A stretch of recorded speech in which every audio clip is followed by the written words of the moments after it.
ચમત્કાર.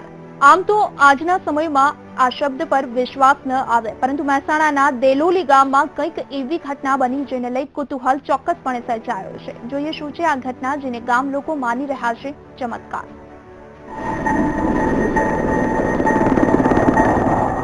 વર્ષોથી હતી પાણીની પ્યાસ, આખરે પૂરી થઈ આશ. વર્ષોની જાણે પ્રાર્થના ફળી,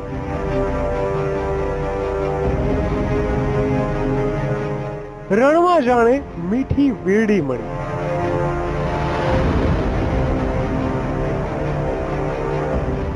પેટાળમાંથી છૂટ્યો પાણીનો ધોધ.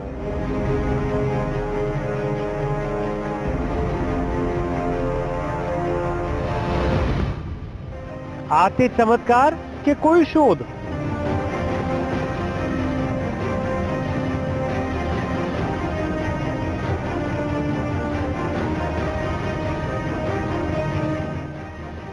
એક તરફ જ્યાં ચોતરફ લોકો પાણી માટે વલખા મારી રહ્યા છે, ત્યાં મહેસાણાના દેલોલી ગામમાં સર્જાયું છે કંઈક અજબ કુતૂહલ.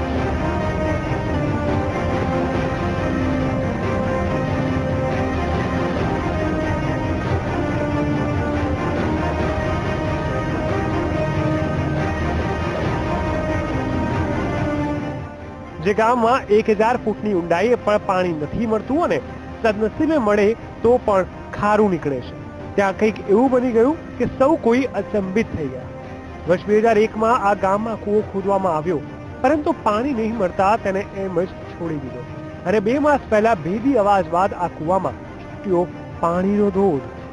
અંદર ગામના લોકો પુરુષાર્થ કરી રહ્યા હતા, ખોદકામ કરી રહ્યા હતા, થોડું સમારકામ કરી રહ્યા હતા અને આકસ્મિક એક નાના ડેફાના રૂપમાં, એક બંબાના રૂપમાં અવિરત પાણીનો ધોધ આકસ્મિક રીતે છૂટ્યો, જે અમે એ અનુભવી એને પ્રત્યક્ષ જોઈ ખરેખર અમે હર્ષ વિભોર બની ગયા.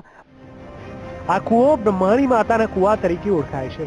જ્યાં પાણી ગણાતા આ વિસ્તારનો શાપ જાણે ખુદ માતાજીએ દૂર કર્યો હોય તેમ લોકો માની રહ્યા છે, કારણ કે આ કૂવામાં માત્ર 70 ફૂટે પાણી આવ્યું છે અને મીઠા પાણીનો આ ધોધ અવિરત વહેતો રહે છે. અને એની અંદરથી અવિરત બંબો, આની અંદર અમે એક 10નો પંપ અને એક 18નો પંપ મોનોબ્લોક પાસી અને કૂવો ખાલી કરીએ છીએ તો 15 મિનિટમાં પાછો 50 ફૂટ પાણીનું લેવલ પકડી જાય છે. એનું આ વિસ્તારમાં પાણી ખારું છે, જ્યારે આ પાણી કેવું આવી રહ્યું છે? આ પાણી એકદમ અમે લેબોરેટરી કરાવેલું આવ્યું, પાણી પીવા લાયક છે 100%. સ્થાનિક લોકો માટે આ ઘટના કોઈ ચમત્કારથી કમ નથી. તો 70 ફૂટે પાણી મળી આવવાની ઘટના પેટાળમાં કોઈ મોટી ઉથલપાથલનો સંકેત આપી રહી છે. જો કે કારણ કોઈ પણ હોય, દેલોલી ગામના લોકો માટે તો આ કૂવો રણમાં મીઠી વીડી સમાન બની રહ્યો છે. Kamlesh Raval, VTV news, Mehsana.